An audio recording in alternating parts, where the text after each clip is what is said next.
এবার এই সংসারের ৮৪ লক্ষ জীব আমার কাছে বশীভূত হয়েছে, বশীভূত হয়েছে। ইন্দ্র, তোমার পদ, তোমার সিংহাসন সব ছিনিয়ে নেব আমি। এবার শিব শক্তিও তোমাকে বাঁচাতে পারবে না।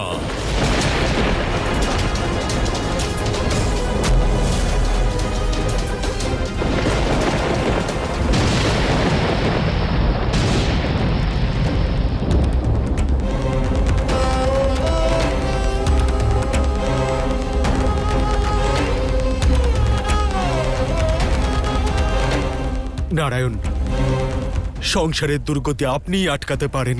সৃষ্টির ভারসাম্য নষ্ট হচ্ছে। ধুন্দুবিনাথ শীঘ্রই স্বর্গলোকে আসবে। আমার কাছ থেকে আমার সিংহাসন ছিনিয়ে নেবে।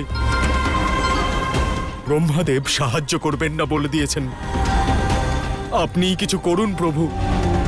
শিব শক্তিকে পুনরায় তাদের আসল রূপে নিয়ে আসুন। আপনি কিছু একটা করুন প্রভু, কিছু করুন।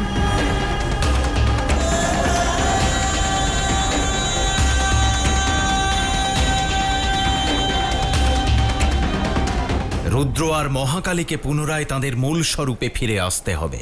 পুনরায় তাদের শিব শক্তি হতে হবে। আর তার কারণ আপনার সিংহাসন নয় দেবরাজ, তার কারণ হল সৃষ্টির অস্তিত্ব। নইলে দুন্দুভি নাদের ফলে ঘোর সমস্যা তাদের মাথা তুলে দাঁড়াবে।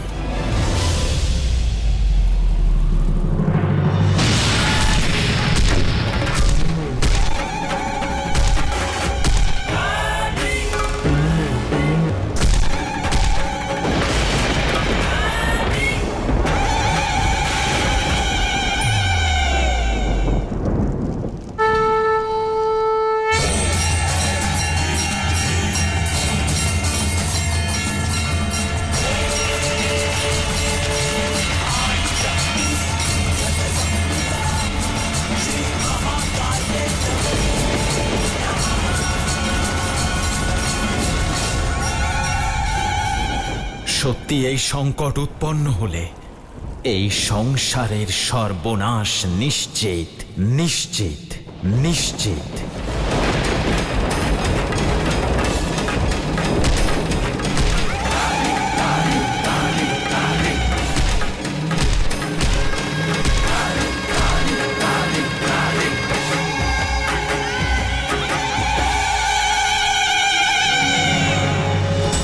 নারায়ণ, নারায়ণ,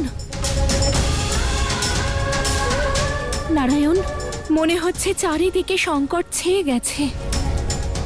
ধুন্দুবিনাথ ৮৪ লক্ষ যোনি বলির জন্য অগ্রসর হচ্ছে, যাতে স্বর্গলোকে আধিপত্য বিস্তার করতে পারে। আর শিব শক্তি এই বিষয়ে অজ্ঞাত, নিজেদের দ্বন্দ্বেই জড়িত রয়েছেন।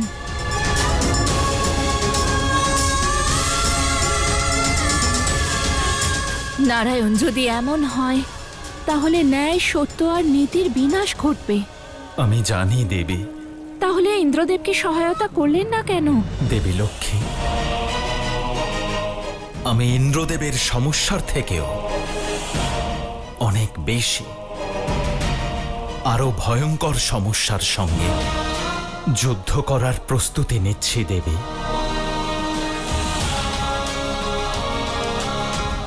এর থেকে বড় অনর্থ আর কি হতে পারে নারায়ণ?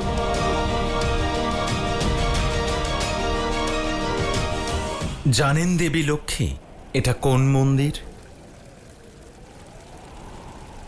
জ্বালা দেবী, জ্বালা দেবী, জ্বালা দেবী। হিমাচলে অবস্থিত দেবী অম্বিকার ধাম। ৫১টি শক্তিপীঠের একটি? হ্যাঁ দেবী। যখন আমি মহাদেবকে শান্ত করার জন্য দেবী সতীর জ্বলন্ত শরীরে সুদর্শন চক্র নিক্ষেপ করেছিলাম, তখন ওনার শরীর ৫১ ভাগে বিভক্ত হয়ে বিভিন্ন স্থানে পড়েছিল। আর সেদিন ওনার জিহ্বা এখানে স্থাপিত হয়।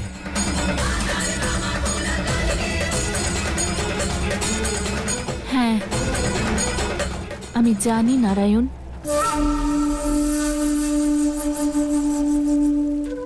কিন্তু আপনি এটা জানেন না দেবী, যে সেদিন থেকে এই স্থানে আরো একজন আছেন।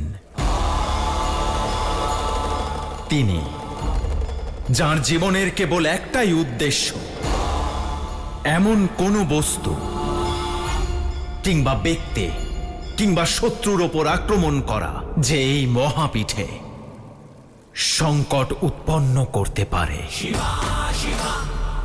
যদি জ্বালা দেবীর অস্তিত্ব সংকটাপন্ন হয়, তাহলে তিনি সংসারেরও সর্বনাশ করতে পারেন।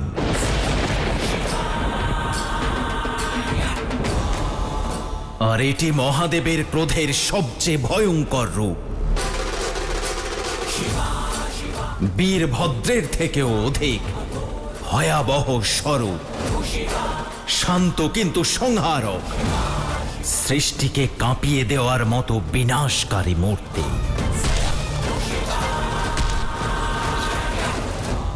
মহাদেবের সবচেয়ে ভয়ঙ্কর স্বরূপ উন্মুক্ত ভৈরব, উন্মুক্ত ভৈরব, উন্মুক্ত ভৈরব।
আজ সাক্ষাৎ আদিশক্তির দর্শন লাভ করে আপনাকে দেখতে পেয়ে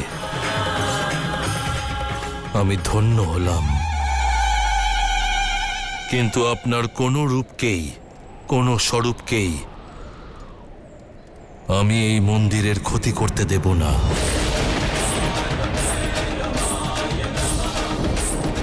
এটা আমার কর্তব্য।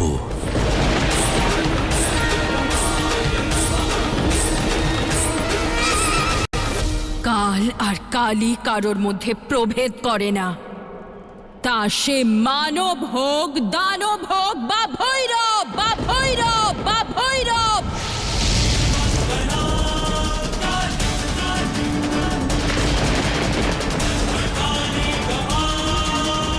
যে সৃষ্টিতে আমার সম্মান নেই, সেখানে আমার মন্দিরের কোনো স্থান নেই। সরে যাও।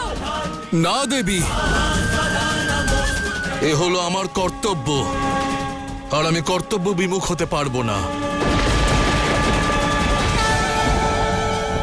থামুন দেবী।